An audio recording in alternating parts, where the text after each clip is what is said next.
And welcome back to the Michael Cohen Show on our continued journey to 500,000 subscribers. So do me a favor, hit subscribe, watch, comment. Please keep the comments coming and share with family and friends because the stupidity, it's not stopping. Now, look, I get it. I'm often critical of mainstream media, but today I want to talk about how they are completely and totally ignoring the bribery that is literally right in front of their faces, right in front of our faces.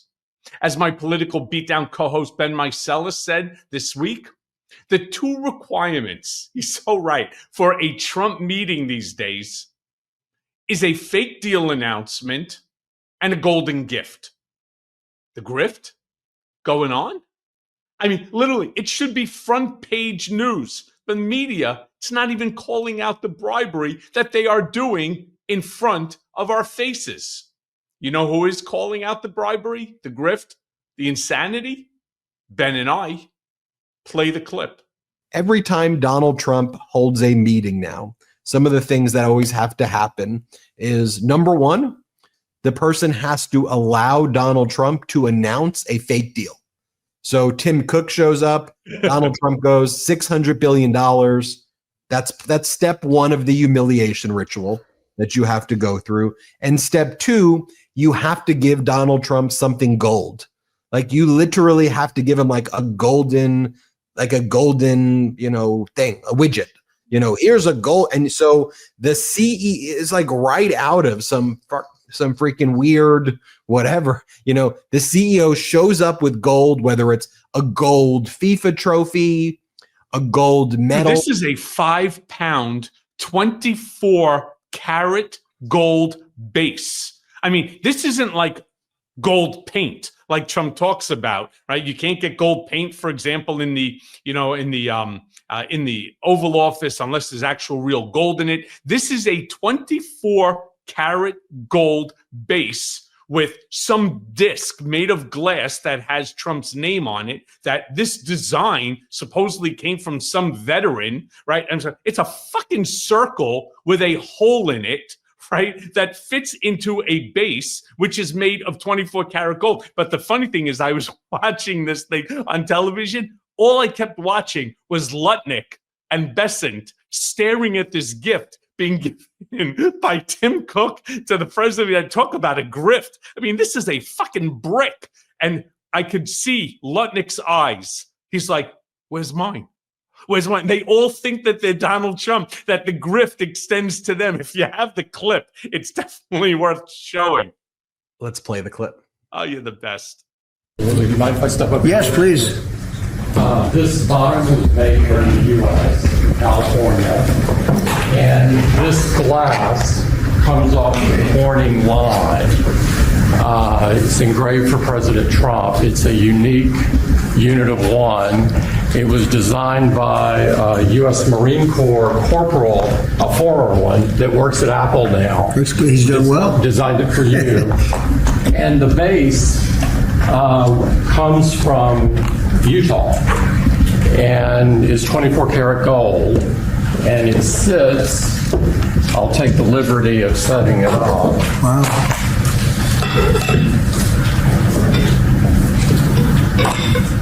Well, let's see. There we go. Congratulations, Thank you Mr. very much. President. It's Thank you so fantastic. much. The great people of Kentucky. Congratulations for accepting a gold bar. I mean, this isn't even in the shadows. This isn't behind closed doors. This is right in the freaking open, right in front of the American people on camera, where he's literally getting a payoff by Tim Cook, who's bribing him. Yeah, right. And did you see Lutnick's face? Did you see Besant's face? I'm like, wow. All you could say, if there was a little bubble over their head, it'd be like, where the fuck is mine? I just did an interview with a reporter that's going to come out in the next day or two, or maybe next week. But one of the things I said is that we were talking about corporate news and how they miss the mark. And one of the things I was saying is I said, what's happening is happening in front of our eyes and we're seeing it. And like that story should be a front page story. And the headline in a normal, healthy political environment is Donald Trump gets bribed with gold bar by CEO of America's highest earning company as part of tribute. In a healthy democracy with a healthy press, that's the headline, that's the front page. There's a photo of Donald Trump accepting a 5-pound gold bar. But in these times, that registers on the Midas Touch network, but it doesn't and it registers with the people. But then people are like, all right, surely their outrage will be there by the media. But the media's like, I think what we want to really focus on is let's just ask Democrats about Mondami. Let's ask them questions. Let's focus all on that. Let's ask questions about the Democratic brand. It's like, no, can we focus on the fact that there is a 5-alarm crisis taking place in front of our eyes right now and do your freaking job and cover what's happening, the descent, or we're already there, into full authoritarianism? Can we not just step off of this bribe, of this grift? I mean, I'm with you. This should be front page news. Everybody should be talking about. You know what this reminds me of? When you watch some of these either Netflix type shows or the old movies about like the 1400s and 1500s with the kings, when various different subjects from different locations would show up and they would present a gift to the king and queen, and they would come and they would kneel before him and they would present it, and then, it would then just get put off into a pile, and everybody would show their respect by giving the king and the queen some form of a gratuity, a gift, a grift. That's not supposed to take place in the Democratic Republic. I mean, we are literally watching Tim Cook, as Big Ben over here said, we are watching Tim Cook giving a bribe to the President of the United States so that they can turn around and feed us a bunch of bullshit that they're going to invest another $100 billion in the United States in manufacturing, bringing it up now to $600 billion investment from $500 billion that was pledged. So far, I just don't see any facilities being built by Apple. So knowing how long it takes to build a facility, will Trump be president at the time? Let me rephrase that. Will he be king at the time? Cohen, you testified at trials involving Donald Trump's fraud and deceit. There was a civil fraud trial where he makes up fake valuations of things. He just would make up numbers in ways that are unnecessary. Like, there's a lot of good numbers you can talk about truly with Donald Trump's property, like Yes. Mar-a-Lago, he got cheap. And then he turned it into by turning it into a club. And he's done that with at least 10 different properties. So but that's the thing. But at the end of the day, you can say, hey, everybody, yeah, because it's a club, I've characterized it this way. I only value it at $26 million because it's a club and it can't be sold because I entered into basically a lifelong encumbrance on the property. And that's why I valued it this way. And yeah, sure, I took advantage of tax loopholes, but he doesn't do it. Because actually, it's worth $26 million to this assessor, but then it's also worth $2 billion to this assessor. And at the end of the day, could you convince me that the property is worth $450 or $500 million? I mean, okay. If it were a residential property at the location, sure, maybe. But he goes $2 billion. There's a lot of, before Donald Trump screwed things up, some good data that you can talk about with the American economy, with our GDP. So why are you saying that you're bringing in $17 trillion from the Middle East when we know that the entire GDP of Qatar is like 150 billion and UAE is 400 billion and Saudi Arabia is 2 billion. So they can't give you an aggregate 10 times basically what their GDP is. And then you look at these other things. Yes, he goes, South Korea, $450 billion signing bonus that they're going to give us. Well, their entire GDP's $1.2 trillion.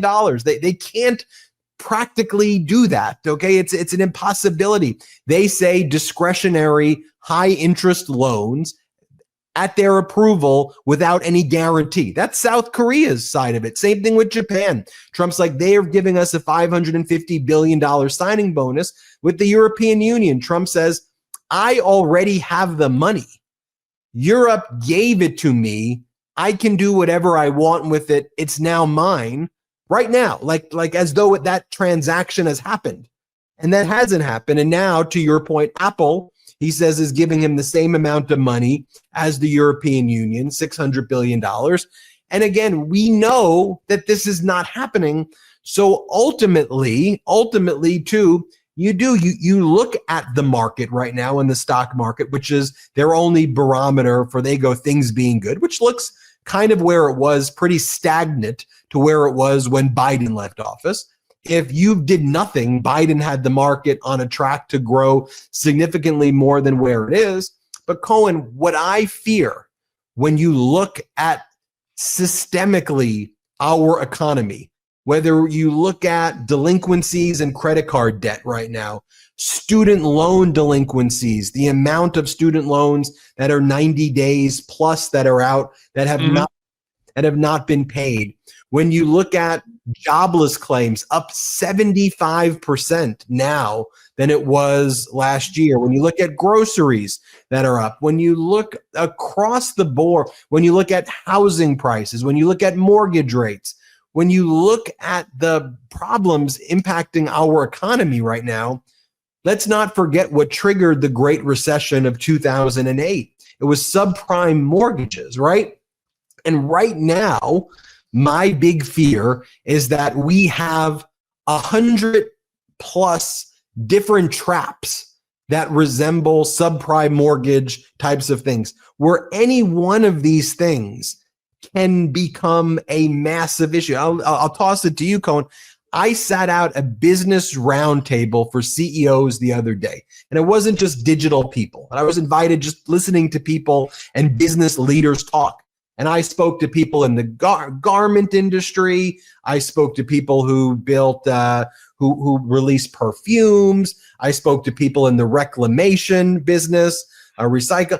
Every single person told me the same exact story, which is tariffs and uncertainty is killing their businesses. I have a friend who's actually from India, and his entire export business, to India from the United States and from India to the United States. He goes, I had 72 employees. He goes, I don't think by the end of the month, I will have half of them. He goes, I don't know what to do. You're right. It's the uncertainty. But I want to touch on the topic that you just brought up, Ben, because I think it's extremely important that people understand this whole scenario about Trump's claims. I mean, this is the crazy thing. $37 trillion he claims that tariffs, that his war using tariffs is going to generate for the United States. And before I continue, stay with me for a second here, Ben, because I need your help. Yep. I want you to explain to our viewership, to our family here, our brigaders. $37 trillion is 10 trillion more than our GDP. All the countries in the world combined, all of them combined, do not have a $37 trillion combined GDP. So my question that I have to ask you, where the hell did this number come from? And I know you're going to tell me he pulled it out of his ass. I get it. But there's always some factual accuracy that's inaccurate, that's an over-exaggeration. Why say 37 trillion? If you turn around and said that tariffs are going to bring in $1 trillion, 1 trillion, would we all not turn around and say, holy shit, that's a lot of freaking money. Yeah, go us, right? This is how we're going to reduce our debt. 2 trillion, oh my God, right? But 37 trillion, a number that is absolutely impossible to achieve, even if every single country other than the United States gave us their entire GDP, we still wouldn't have 37 trillion. Hey everyone, first of all, thanks for watching. I mean, we're going to be posting daily episodes with reactions and talking about politics. We'll be talking about everything, in fact. So please like and subscribe. Join us on this journey.